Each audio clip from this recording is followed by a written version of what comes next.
दिल्ली शराब policy case में PMLA court ने 22 मार्च को वज़ीर आला अरविंद केजरीवाल को 6 दिन की एनफोर्समेंट डायरेक्टरेट की रिमांड पर भेज दिया था। केजरीवाल को 21 मार्च को सीएम हाउस से गिरफ्तार किया गया था। जुमे की दोपहर 2 बजे उन्हें कोर्ट में पेश किया गया।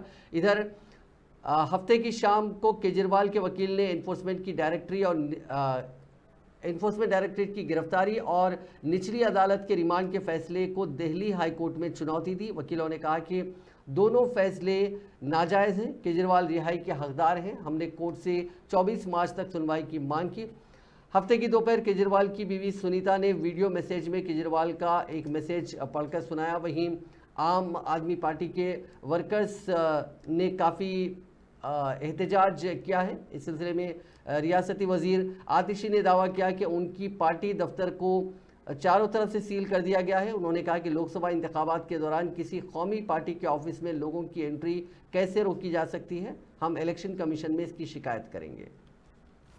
मैं बताती हूं आपको कि मनी ट्रेल कहां है।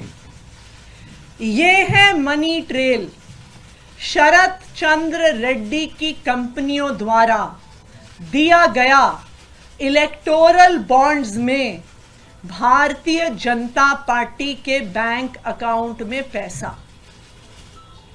आज ये मनी ट्रेल पूरे देश के सामने आ गई है कि शरद चंद्र रेड्डी, औरोबिंदो फार्मा का मालिक, एपीएल हेल्थ केयर का मालिक, यूजिया फार्मा का मालिक, शराब का कारोबारी, उसने 4.5 करोड़ रुपए के इलेक्टोरल बॉन्ड्स दिए एक्साइज पॉलिसी के बनने के दौरान भारतीय जनता पार्टी को। उसके बाद गिरफ्तार होने के बाद 55 करोड़ रुपए के इलेक्टोरल बॉन्ड्स दिए भारतीय जनता पार्टी को।